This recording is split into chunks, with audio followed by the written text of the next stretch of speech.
I'd like to welcome everybody to today's presentation on enhancing trauma resiliency.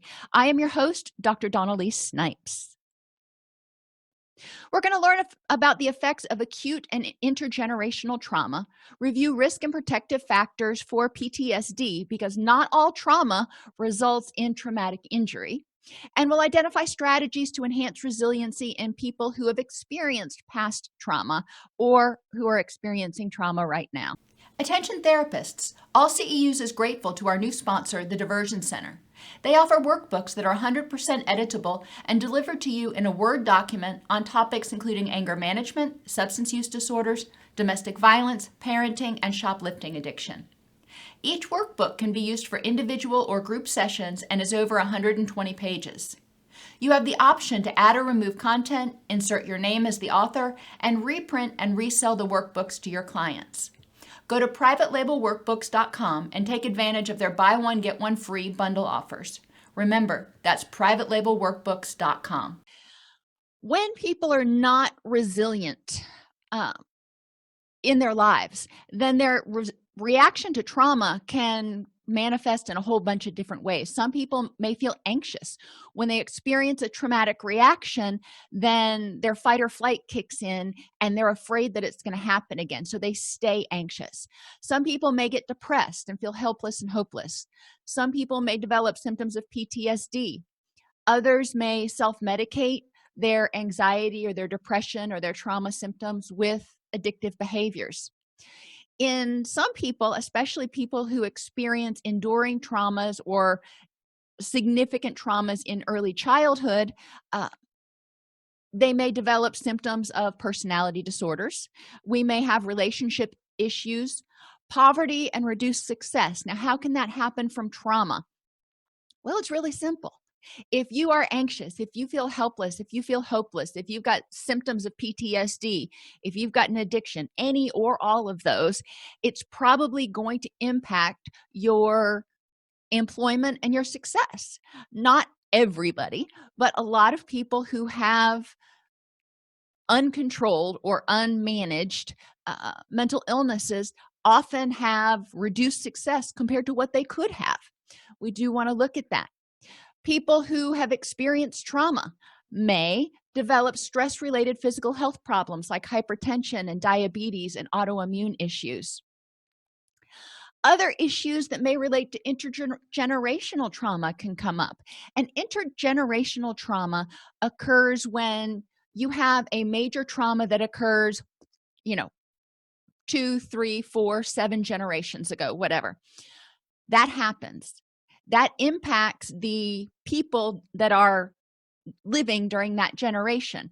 That impacts the caregivers that are living during that generation, and they may have more difficulty being consistent, available, responsive, validating, empathetic, and helping their young ones develop solutions, which are all the things that are needed in order to develop secure attachment.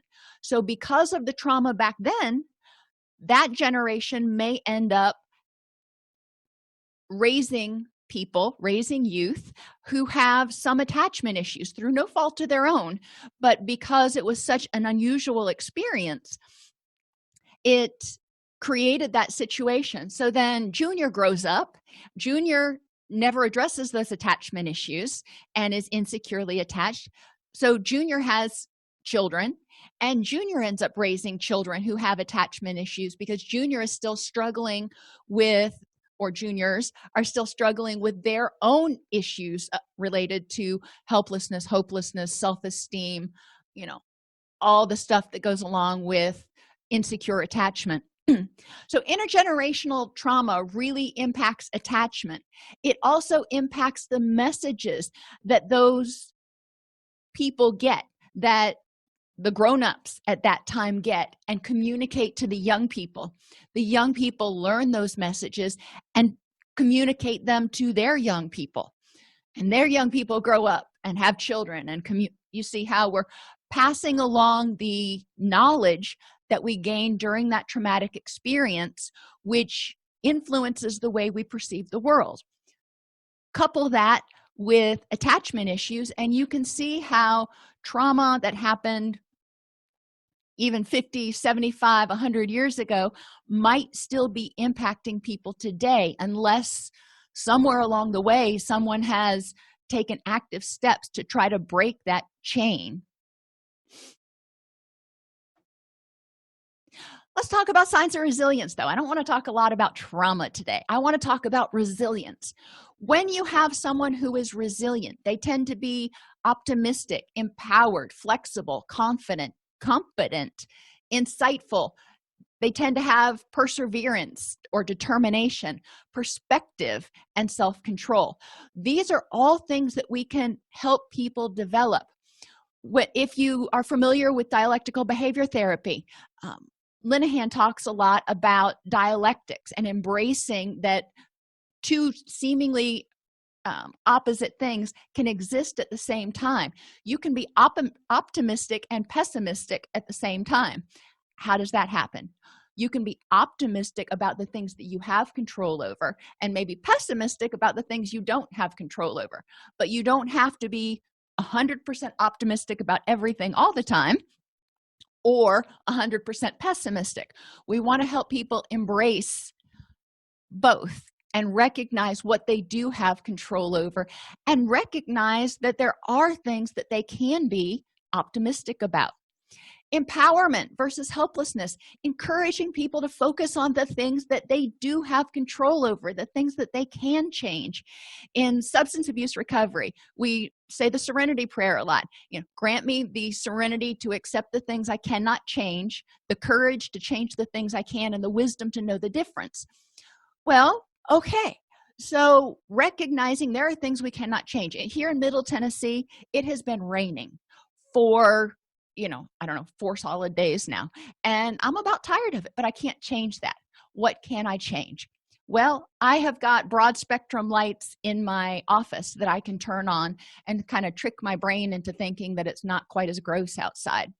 A lot of us are on stay-at-home orders. They're stopping short of calling it quarantine. And been there for a while now. And some of this we can't control.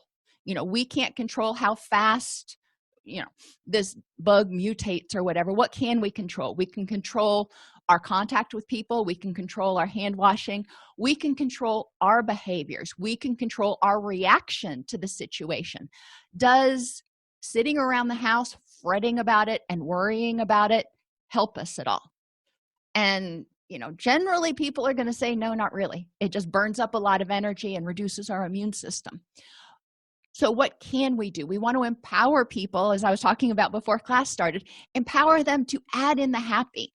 What can they do to seize this moment, to feel empowered, to feel like they have some control, not over their physical health, but also their mental health?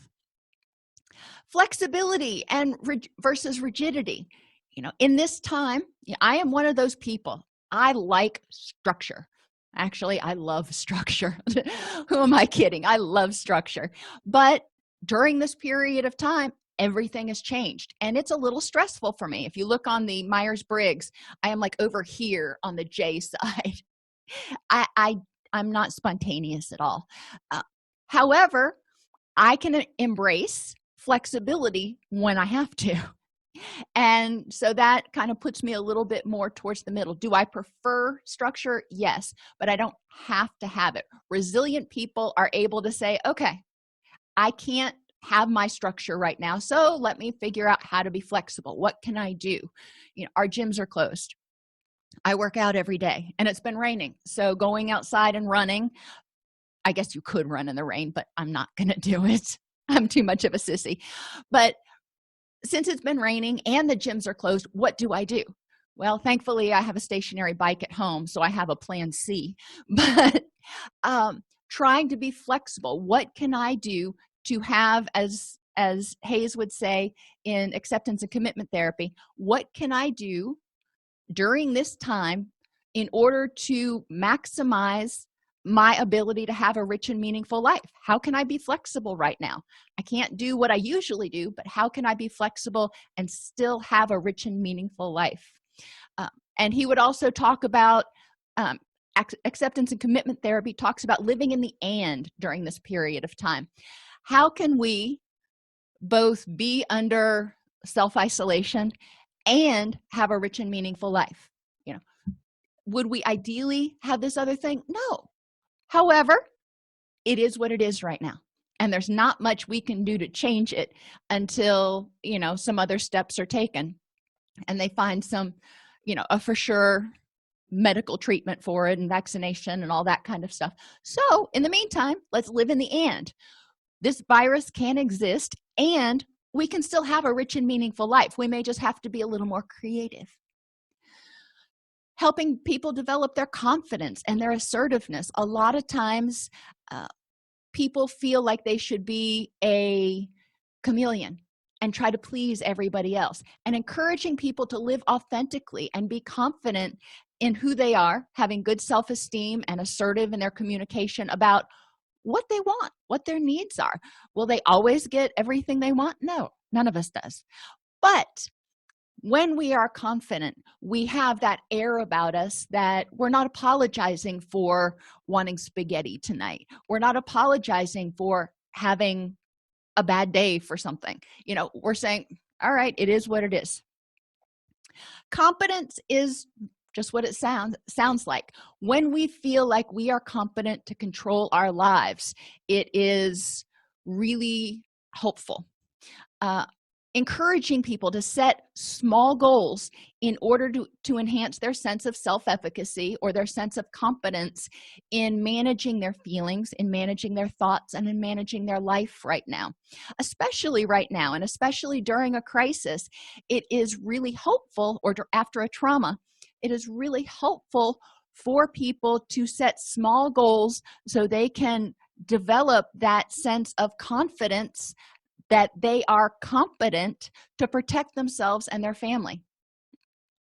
Insightfulness is always great. When people are resilient and when they're insightful, they can see what caused it or realize that, you know, maybe they'll never know what caused it. And they're able to be insightful about what is important in their lives.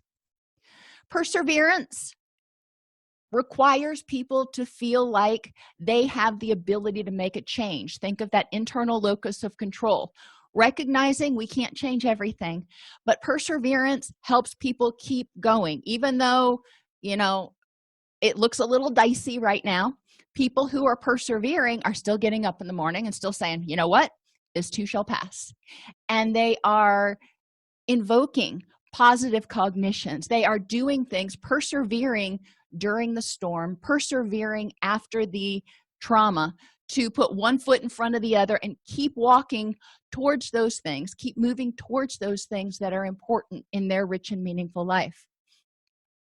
Perspective is so helpful. Trauma, you know, I don't know, some of y'all are new, and welcome, by the way. But a couple of weeks ago, we had an EF4 tornado go through this area and just decimated schools and buildings and houses and, you know, people. Unfortunately, we did have, you know, couple dozen people die.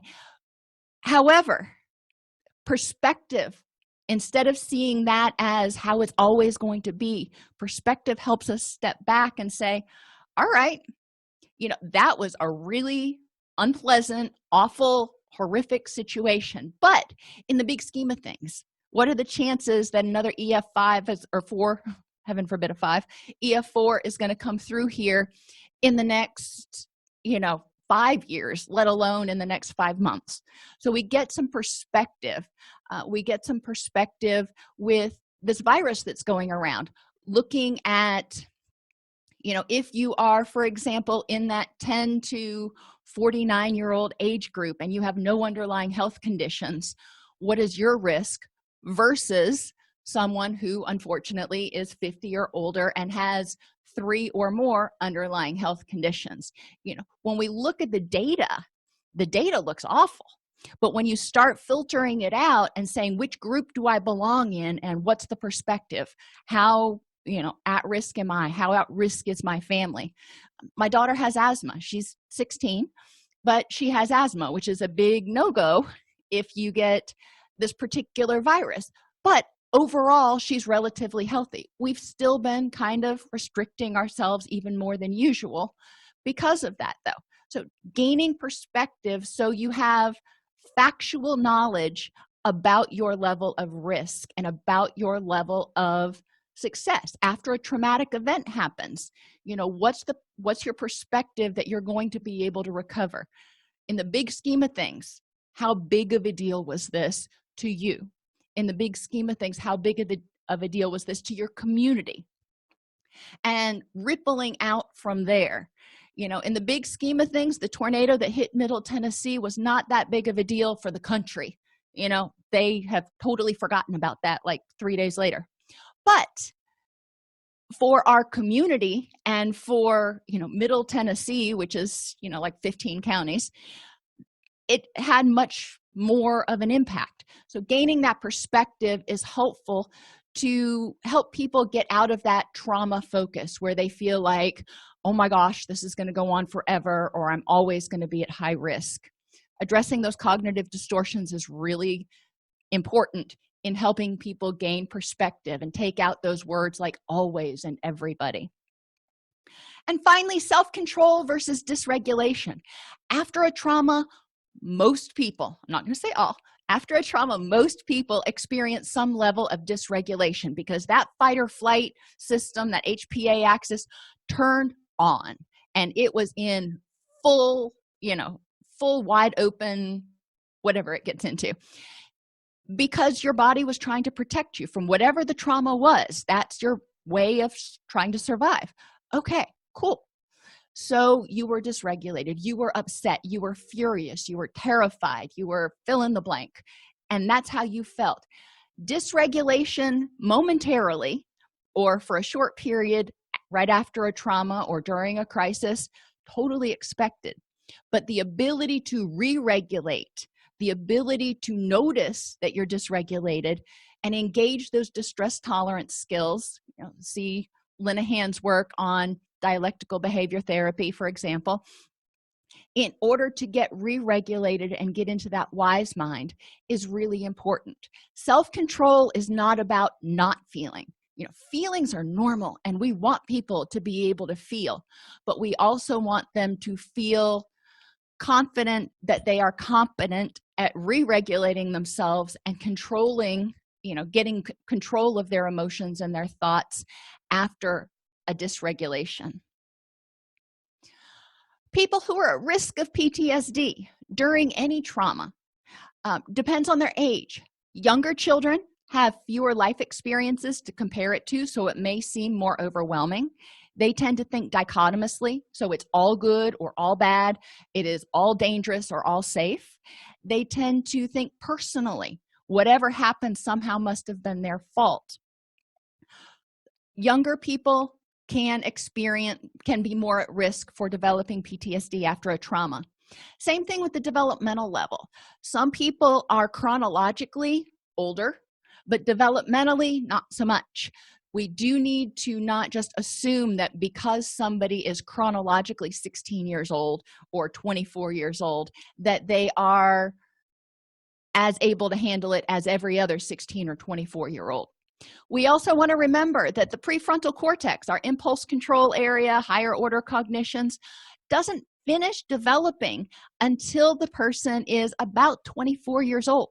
So thinking of, soldiers who enlist when they're 18, and a lot of them have gone, on their first tour of duty before they're 20. Their brain was still developing during that period. If somebody has a prior history of mental health or substance abuse issues, then they are at a greater risk for developing PTSD. A lot of times, a history of mental health issues means that there were periods in their life where their HPA axis was overactivated and they may be struggling with hypocortisolism Substance abuse issues may also create situations in the brain that make it more susceptible to traumatic injury after a trauma. The number of stressors in the prior 6 months is another risk factor that a lot of times we don't consider. If something happens, you're just going along and everything's ducky for a year, 2 years, whatever, you're just having a grand old time, and then something happens, it may be devastating, but you may have more resources, recovery resources, cognitive resources, energy, physical resources to deal with it. If you have had crisis after crisis after crisis over the past 6 months, then you are likely worn down cognitively, emotionally, physically, and even, interpersonally, your resources may also be worn down, which puts people at risk. The availability of social support after a trauma within 4, 24, or 72 hours. And these roughly correspond to our ability or the time frame in which we compartmentalize. During the first 4 hours after a traumatic event, after a crisis, our HPA axis is still pretty revved. Our cortisol is still coursing through our system. We're still in that fight or flight, hyperactive, sort of dysregulated mode. We haven't started compartmentalizing that and putting it somewhere. Between 4 and 24 hours, our brain starts saying, we got to figure out what to do with this. We've got to figure out how to deal with it, or how to, put it aside, because I can't keep feeling like this. So in that first 24 hours, people start to make sense of it or just compartmentalize it. A lot of times they just stick it in a little mental box and put it back in the recesses of their mind somewhere. After 72 hours, most people are not able, nor should they be expected to be, to sustain that extreme dysregulation and distress caused by the original crisis. So within 72 hours, the body and the person have figured out a way to try to live with that. They probably haven't found their new normal yet, but they have down-regulated some. They may start feeling numb at this point, but at that point, the access to those memories is going to be even harder. Under trauma, our brain does something really cool, and it secretes a bunch of chemicals into our brain, some of which help us not form solid memories, help us not take our memories from that short term and put it in the long term. So during that first 4 hours, those memories are still there and accessible. After that, it's kind of like soup. You take a alphabet soup and it kind of gets dumped into there, and things get a little foggy, which is kind of a cool self-protective mechanism, but it can be really frustrating for people who want to remember what happened. Some people want answers. If someone doesn't have effective problem solving or coping skills, they're at risk, because after a trauma or during a crisis, we're exposed to something that makes us feel threatened. If we can't feel competent and confident in our ability to handle that stressor, then it's going to put us in a place where we may not want to persevere, and we may start feeling hopeless and helpless. And finally, those effective distress tolerance skills. Sometimes during a crisis, especially an ongoing one like this one, you can't necessarily know that you're safe in 2 hours or 4 hours. After a car accident, the car accident's over, and you can start assessing the damage and figuring out, okay, what are the next steps? Right now, we've been going on a week, 2 weeks, where everything is unknown. There's a lot of ambiguity in what's going on. So just like when you go to the doctor and he or she draws your blood in order to run tests to see what's wrong with you, and you have to wait a week, and you're going, I want answers now, doc. I need to know what's happening now. You have to figure out how to wait for that week. We're going through the same thing, just on a ramped up scale right now, and it's requiring everybody to pull down their best distress tolerance skills until we can get some answers. Protective factors, psychological flexibility is great about helping us deal with crisis and deal with any kind of situations. When we are psychologically flexible, we identify how we feel and what we need in the here and now. We say, okay, this is how it is. You know, I'm fond of saying it is what it is. I feel how I feel. The situation is as it is. I cannot change it now. What do I do with that? What do I do with that? How can I improve my next moment? How can I help myself feel better emotionally? How can I address my cognition so I am thinking more empowered? How can I keep myself physically safe? What can I do? I'm right here, right now. How can I improve my next moment? So those toward behaviors we want to encourage people and teach people include mindfulness, being aware of how you're feeling and what you're needing, and being knowledgeable about what's going on, taming that monkey mind. Right now our minds can go off in 6 million different catastrophic directions, and encouraging people to practice being one with the moment. And when they notice that they're developing monkey mind, and their thoughts are like all over the place and causing them distress, encouraging them to practice 5 4 3 2 1. What are 5 things that they see, 4 things that they hear, 3 things that they smell, 2 things that they feel, and 1 thing they can taste? Or even easier, just 5s. What are 5 things that you see in the room that are green? Or something to help you get grounded in what's going on in this place right now in this moment. That encourages people to redirect their attention to the present moment. And when they're looking for those things, guess what? They're not thinking about all that other stuff. Maribel suggests scavenger hunting. That is a great activity for people who are at home right now, and you're kind of getting a little cabin fever. So scavenger hunting, especially if you can go scavenger hunting and include like the front and backyard and stuff, that can be a really fun activity.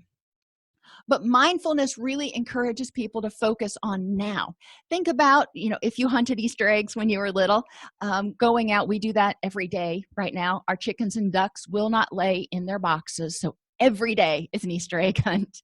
Lucky us.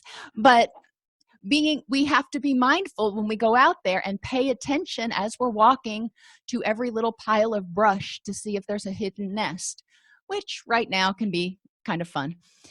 We need to encourage people to practice patience, whatever it takes for them. And I've shared with y'all before, when my kids were young, I'd be pushing the buggy through the store with 2 kids in tow, just repeating to myself and sometimes mumbling out loud, God grant me patience, and just over and over again. And maybe it helped, maybe it didn't, it seemed to get me through. But we need to help people figure out how they can tap into their patience, and that is their ability to tolerate not only their feelings of distress, but tolerating other people's distress and other people's expressions of distress. Children may be a little bit, as one of my best friends used to call her son, disorganized right now. When he'd be bouncing off the walls, she'd be like, well, he's feeling kind of disorganized right now. I'm like, I'm feeling kind of disorganized just watching him.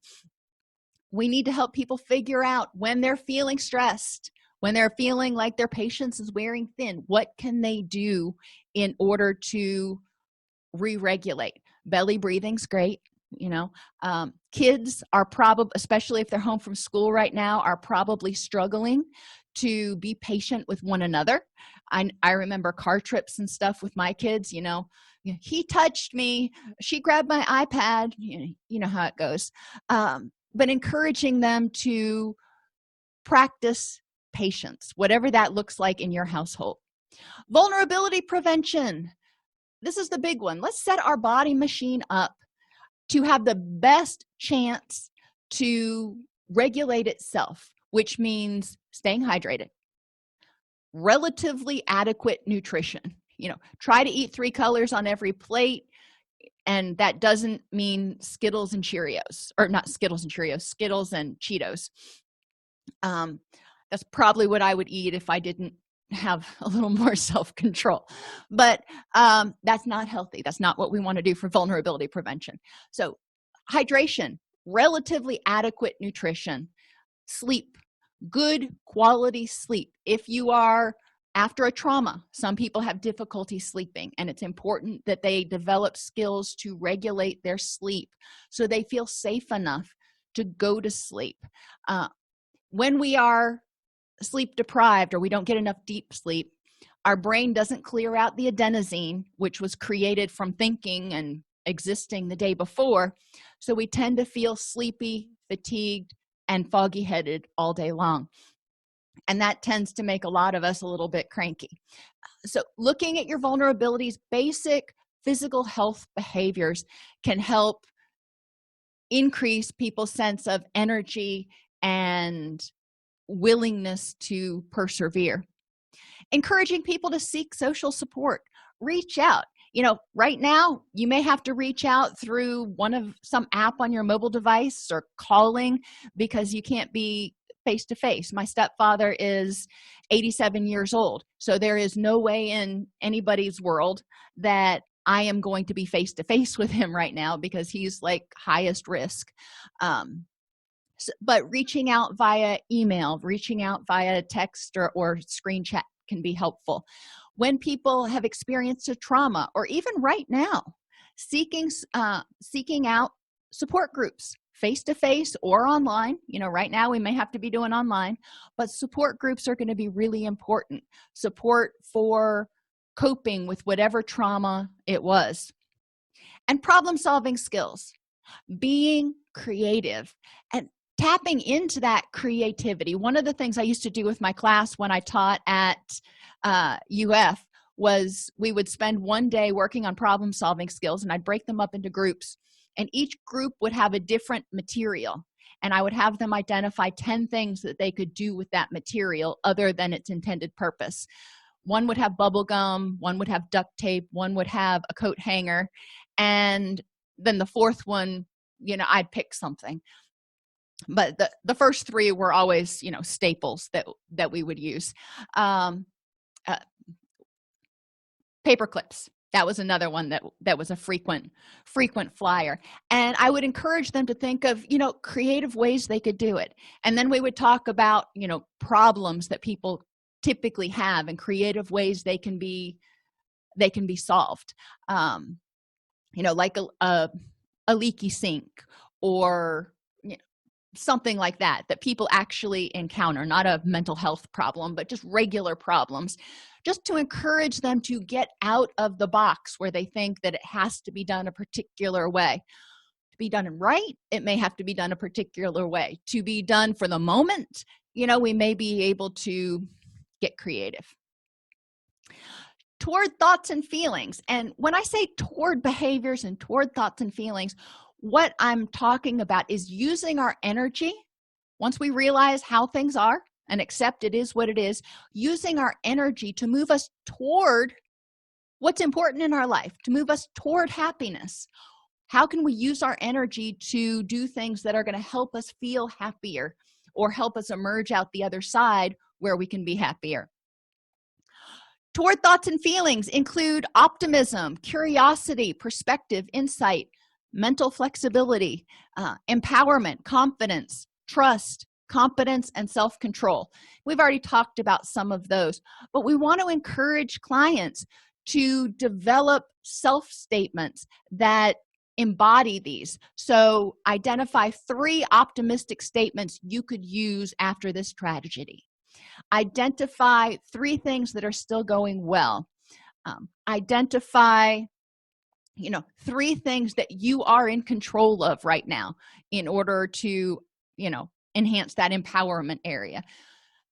I like the number 3. That's just me. You can choose any old number, but encouraging them to develop a list of positive self-statements that can help them feel happy and help them feel empowered and confident and competent and all those other things from the resiliency list. Now, I'm just briefly going to highlight the away behaviors, thoughts, and feelings because we want to notice these, but encourage people to evaluate whether using energy for those things is helping them move toward their rich and meaningful life and helping them move toward happiness, or it is draining their energy, like sitting in your car stuck in the mud and just revving that engine and spinning those wheels. Are we spinning the wheels or are we getting traction? Kind of how I'm looking at it. So away behaviors include hypervigilance. And yes, this is one of those feelings and one of those reactions that happens after trauma. Even if you don't develop acute stress disorder or PTSD, there's going to be at least a little period of time where you're hypervigilant because your HPA axis, your threat response system, is saying, hey, that was really unpleasant. You need to protect yourself. All right, I got that. Encourage them to notice, use their mindfulness to notice when they're being hypervigilant. And instead of continuing to be anxious and on edge and jumpy, however they want to describe hypervigilance, what can they do? How can they use their energy to help themselves feel safe? Once we feel safe, then we can relax. When we can relax, we can sleep. When we can sleep, we get our energy. It's just a wonderful cascade of things. Using their mindfulness to notice when they're feeling irritable and aggressive, irritable or aggressive, and understanding that those feelings are part of the fight or flight reaction. That means that somewhere in their brain, they're still not feeling safe. So they're still on edge. Recognizing that and then accepting here and now and choosing what can I do in order to help myself improve the next moment. These are normal feelings, reactions. I don't want to make people feel broken or something for feeling or reacting in a certain way, but I want them to notice them and then be able to be mindful of them and evaluate whether it's helpful, and if not, what can they do differently. Addictive behaviors, withdrawal, isolation, and just giving up easily are common. Addictive behaviors help medicate withdrawal and isolation when we just feel like we can't take anything else because we are overstimulated, we're not feeling safe, there's a lot of stuff that happens after a trauma, or giving up easily. Sometimes after a traumatic incident, whether it's something like a tornado or something like this, coronavirus crisis, at a certain point, some people may run out of gas and they may feel like nothing I do is going to make any difference. So they may just give up. Away thoughts and feelings. Again, feelings are normal. They're our body's reaction that tell us to do something. If we feel happy, that's our body saying, do that again. If we feel scared, that's our body saying, get off the couch and do something. So feelings are normal. It's what we do with them, whether we nurture them or we say, okay, my body's telling me something. Let me choose the best way to deal with it in order for me to be as happy and healthy as possible. So anxiety, anger, pessimism, distrust, guilt, loneliness, and a lack of perspective are all things that can happen after a trauma or during a crisis that can contribute to people feeling stuck or continuing to feel threatened. So we want to help them notice these things, develop insight about what these things are telling us. Why is this happening? What is this feeling telling me that is going on? And what are some strategies that might help me cope with it? Mindfulness, we're just going to talk about some activities and protective factors real quick. Mindfulness is the awareness of the present moment and somebody's needs, your needs, in the moment without judgment. That's the hard part, the without judgment. Noticing that I feel anxious or I feel frustrated. Okay, you do. That's how you feel. That's the first step, is noticing, becoming aware of how you feel and what you need, but also becoming aware of what's going on in order to help you or help your body get to the point where you're in your wise mind, where you're not in this flood of adrenaline. 5 4 3 2 1, we already talked about 5 things you see, 4 things you hear, 3 things that you smell, 2 things that you can feel, and 1 thing that you can taste. What's in the room? You can do scavengers hunts, like all things green, we talked about that, or just a noticing log. Have people periodically stop, encourage themselves to even set a timer on their phone to stop, maybe once an hour, and just take 30 seconds and notice what's going on, how they feel. Mindfulness activities that you can do with people. You can put this on a whiteboard at home. If you're home with family, you can use this as a group activity or just a daily journal. But in the morning, have people check in with themselves and think, how did I sleep? Do I feel rested? Do I feel healthy? Do I have pain anywhere? Pain tends to make us a little bit more vulnerable to distress. What am I thinking about the most? How do I feel emotionally? What am I looking forward to? What am I dreading? What's one thing I'm grateful for? And what can I do to get energized for the day? If they think through all these things while they're drinking their morning milk or juice or coffee or whatever it is, cool, that's awesome. And then after school or after work, towards the end of the day, reviewing. All right, it's been a long day. How do I feel physically and emotionally? What was the worst thing that happened today? Let's just kind of get that out there. And then what was the best thing that happened today? We need to follow that up with, okay, there was some sucky stuff that happened, but what was the best thing that happened today? To remember that there were glimmers of sunshine. What do I need or want right now to help me finish the day? So noticing, how after a long day you're driving home and sometimes you're like, I just need 10 minutes of quiet, or I need to play with my dog, whatever it is you need. Those are the things that I need. But noticing and becoming aware of what you feel like you would benefit from right now. Distress tolerance activities, social support. And I put food here because sometimes when we're driving home from work or after school, our blood sugar is low. I'm not saying food as a coping skill, but food in reaction to low blood sugar. And then in the evening, before bed, how do I feel physically? Do I have pain anywhere? What am I thinking about the most? How do I feel emotionally? What's one thing I'm grateful for today? And what do I need to do right now so I can get relaxed enough to go to sleep? Just paying attention sometimes and asking yourself these things brings it to the forefront of your mind so you do it instead of just kind of going through life on autopilot and maybe overlooking some things that seem simple. For distress tolerance and self-control, if you remember dialectical behavior therapy, she has the 2 acronyms, accepts and improve. Accept stands for activities, anything that you can do to distract yourself. For me, it's gardening or cleaning. Contributing, doing something to help somebody else out gets you out of your own head. Comparisons, for example, to when you were in a worse state or to how things really could be worse right now.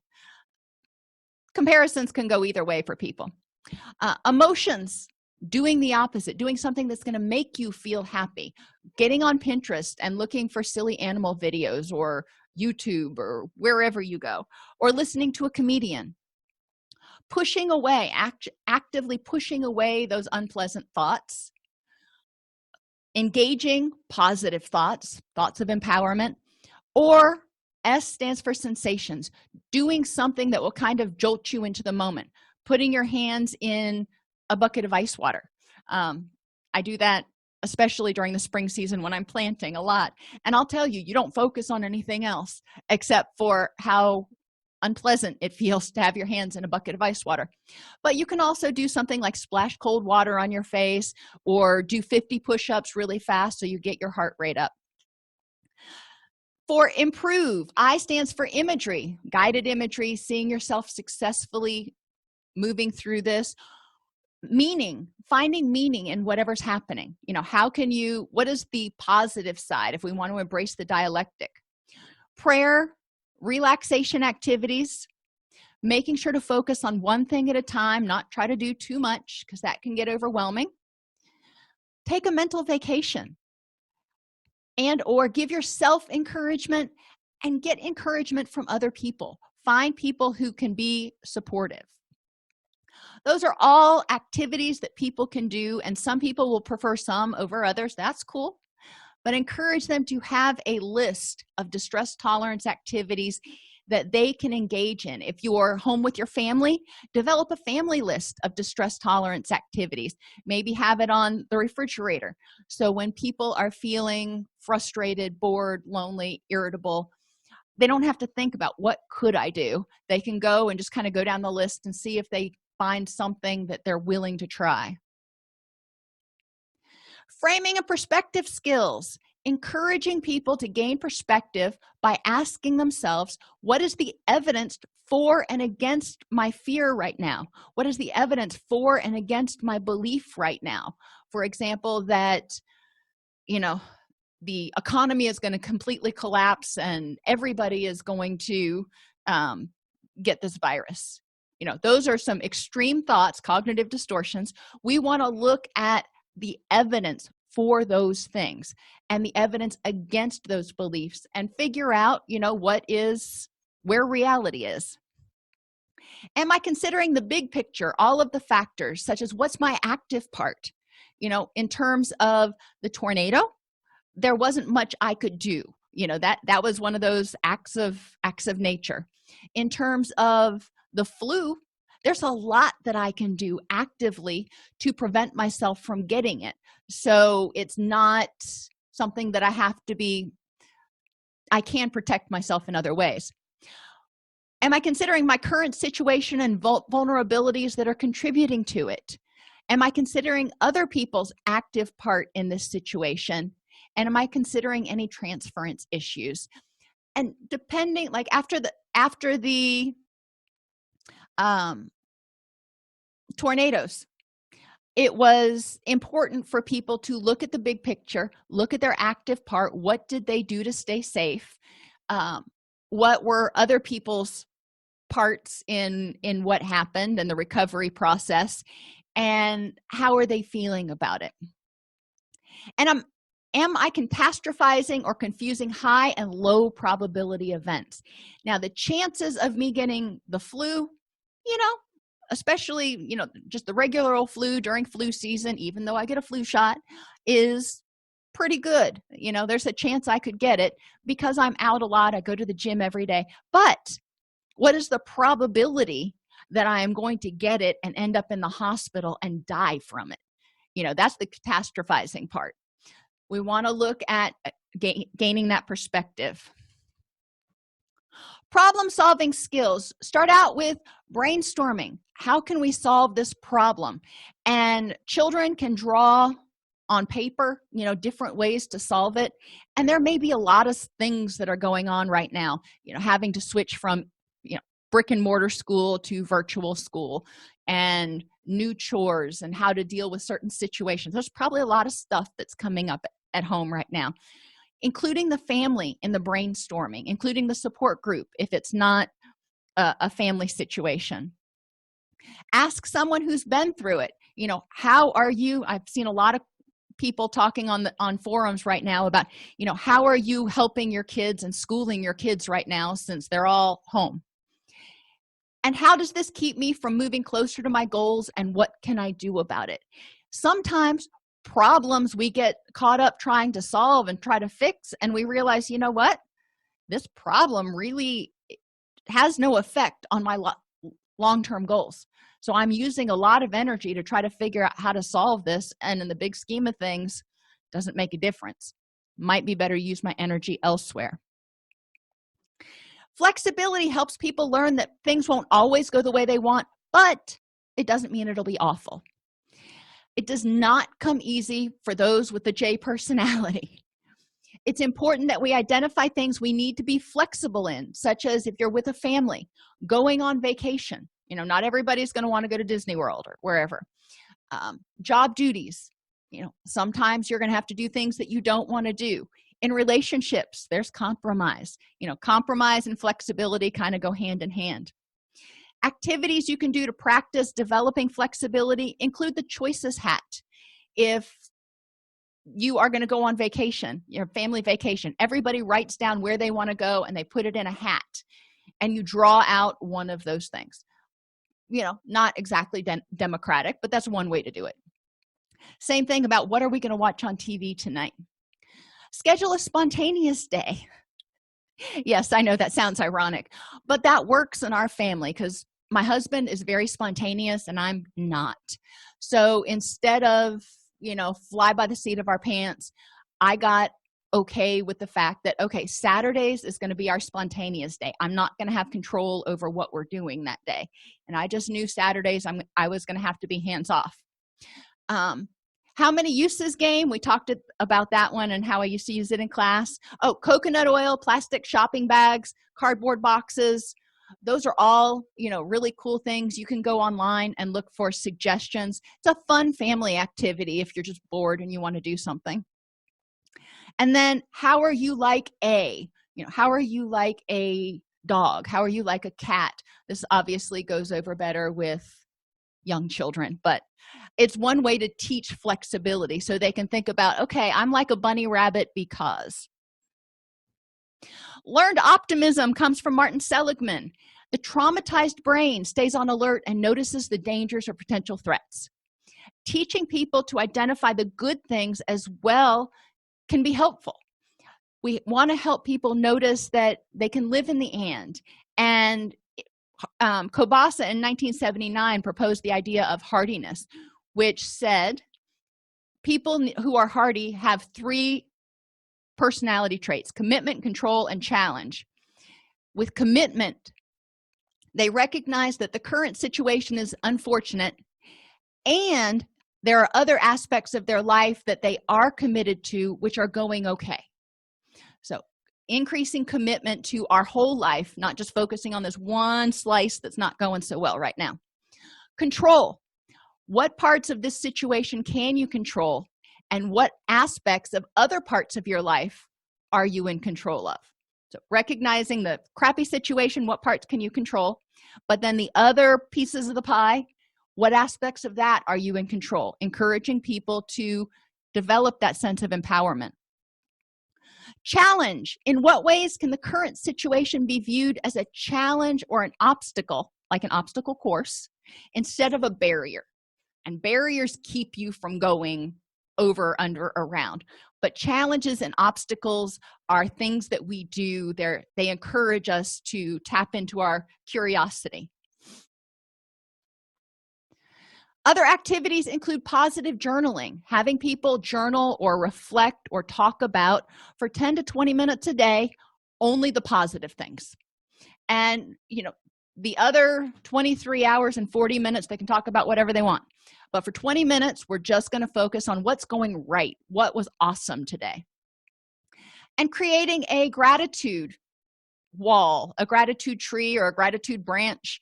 You can get branches and then get present tags, the little ones that have the string on them, and write on each one of those tags something that you're grateful for and add to it every day. So the tags become like the leaves on the branches. For empowerment, encourage people to learn about others that are like them who've overcome these same challenges. Right now we're looking at China, for example, to see how they're coping and what's happening for them. It's not a one-to-one comparison, but we can learn. Break big tasks into small steps. After a trauma, a lot of times people are exhausted and feel overwhelmed very easily. Breaking big tasks into small steps gives them things that they can accomplish to enhance their sense of efficacy and competence. Give credit where credit is due. Encourage them to create an I did that wall. And it could be something I remember after my kids. I did that. I took a shower today. That was like a big thing for me, especially after my daughter came. But encourage people to recognize their accomplishments. even the little ones. Make a my support list, having them identify the people and things that are supportive in their life. And encourage them not to put all their eggs in one basket. So have them get the little plastic Easter eggs. And in each Easter egg, identify something that is going well or some empowering statement that they can say to themselves. And those are their eggs. And encourage them to, reflect on those eggs. Confidence and competence. When people feel incompetent and lack confidence, the world seems much more threatening and they can feel more helpless. Encourage them to identify their signature strengths. They're going to create a campaign. It can be an ad campaign. They can do a body poster, so they draw an outline of themselves and they put pictures in that outline of themselves that represents all of their strengths. They can write their own biography. They can write who I look up to, or create a personal scrapbook of accomplishments. They don't have to share it with anybody, but that way they have it and they recognize that they are competent and they can do things. They can also create a goals workbook, identifying what they want, why they want it, what could stand in their way and how they could deal with that, and then the steps they need to achieve their goals, such as being valedictorian. Life does not stop for most people after a trauma, so there is going to be a period of helping people get back into the groove, find their new normal, identify their goals, their new goals, so they can start moving forward again. From a young age, it can be difficult to keep going in the face of adversity, especially if you're already stressed and feeling disempowered. Remember, as caregivers, sometimes we need to enact scaffolding. As clinicians, we do the same thing. When people are struggling, let them do as much as they can up to the point they get stuck, and then we help them on. Hopefully, the next time they do it, they'll go a little farther before they get stuck. Eventually, they'll master the task. For adults, we typically call this mentorship, basic learning. Chunk things. When you are feeling overwhelmed, those small, if you've got to do something like grade papers, do 10 minutes at a time. If you've got to write progress notes, 10 minutes at a time. Or decisional balance, encouraging people to look at the pros and cons of quitting versus continuing on. Social support is a great resource when trauma knocks people off their balance. So encourage them before the trauma, ideally, but even after the trauma, to figure out ways to develop connectedness by participating in hobbies groups like knitting circles, or that's, again, my things. But whatever their hobbies are, there are probably people who would like to get together and share that hobby. Join clubs, faith organizations, and put effort into developing their current relationships. And I really encourage people to look up the 5 love languages and recognize how the people that are important in your life, how they communicate, what's their love language, and make sure to communicate to them in their love languages, not yours, because they will connect better if you use their love language. For prevention and preparedness, encourage people to have a plan. Okay, whatever it was, whatever trauma happened, it happened. Or whatever crisis is going on. Let's make a plan, starting right now, for how you can endure or for how you can emerge successful out of this. What do you need in order to keep on keeping on, so to speak? Trauma can enhance feelings of disconnectedness, helplessness, and anxiety. It impacts people emotionally, mentally, physically, interpersonally, and unfortunately, occupationally. By helping people develop trauma resiliency, we can assist them in preventing PTSD after a trauma or after a crisis and breaking the cycle of intergenerational trauma.